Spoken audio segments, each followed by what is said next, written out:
Howdy y'all, this is Steven from DuFrane, and this is All for the Love of Watches.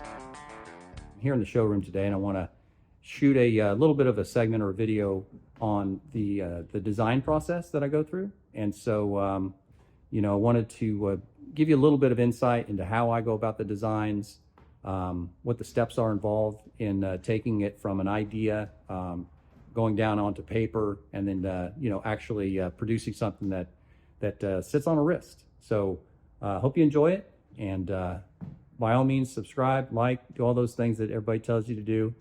You don't have to, just if you want, but hopefully you enjoy it. Thanks y'all.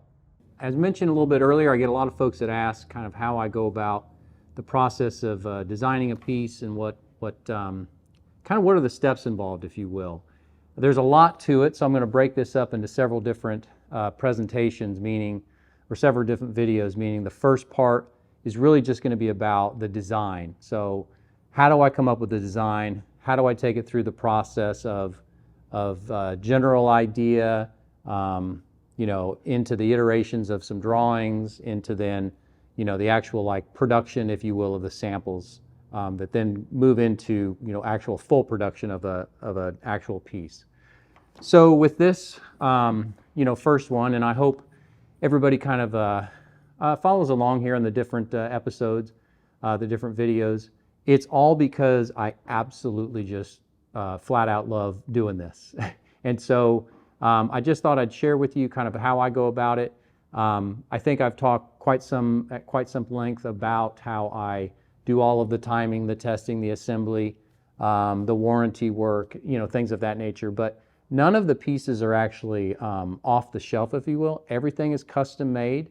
I do have factories and facility partners that I work with that are global in nature, but everything is actually brought to me or shipped to me, and I do all of that construction and assembly and the build, if you will, of each and every piece. So why don't we go ahead and start with kind of how I go about going through or the design of a new piece.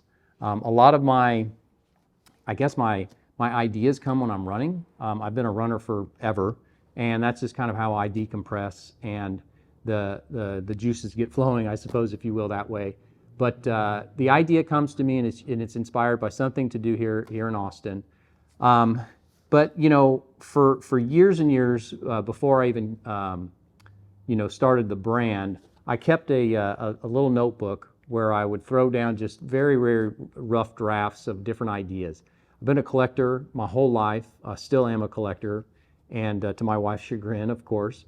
But been a collector and always thought of some way to get into the space, but never really more than just the idea of collecting. Never really found anything else that struck my fancy in a way that, to where I'm at now, of course, having the brand. But I always kept this little notebook and always threw down different ideas. And so this is kind of the starting point for it in terms of how I begin the ideas.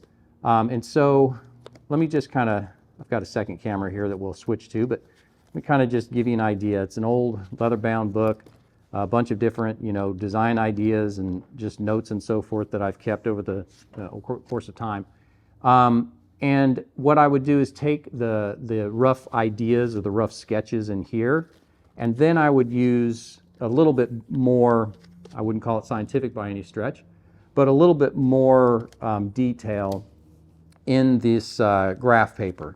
So I would take that general idea and then actually start kind of etching out, case profiles, different design ideas and sizing ideas of the different piece or of the piece that I'm kind of working on.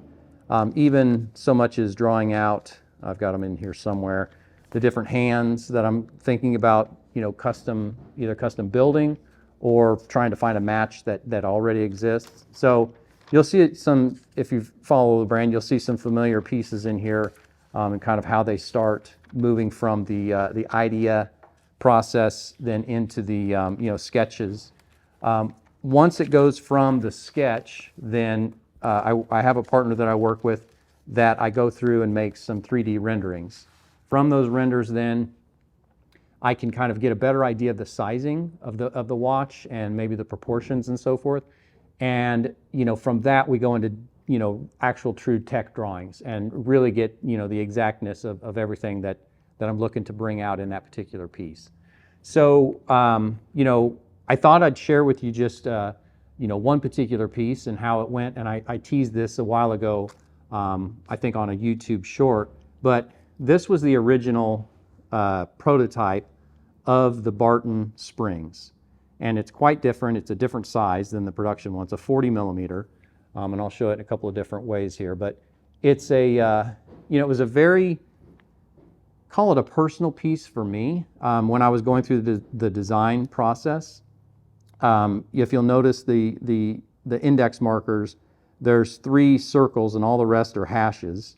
The 3 circles were meant to kind of provide a nod to my three sons. The markers on the bezel you'll see are a lot more pronounced. The edge is very rough. It has screw bars instead of spring bars. I played around with it. I made a couple of prototypes, and it just didn't quite, I think, fit what I was looking for from more of a production perspective. And so I went back to the drawing board, and now you'll see what the current version looks like, and it's quite a bit different. The bezel went very sterile, away from being very kind of, I wouldn't call it ornate, but a lot more markers on the bezel to a much more sterile bezel.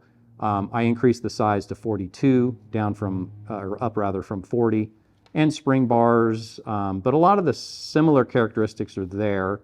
The bezel kind of design, the knurling on the bezel is very, very similar, a domed crystal, and so some of the same characteristics stayed with it through the iterations, but settled on a very different looking piece than what the original actually looked like.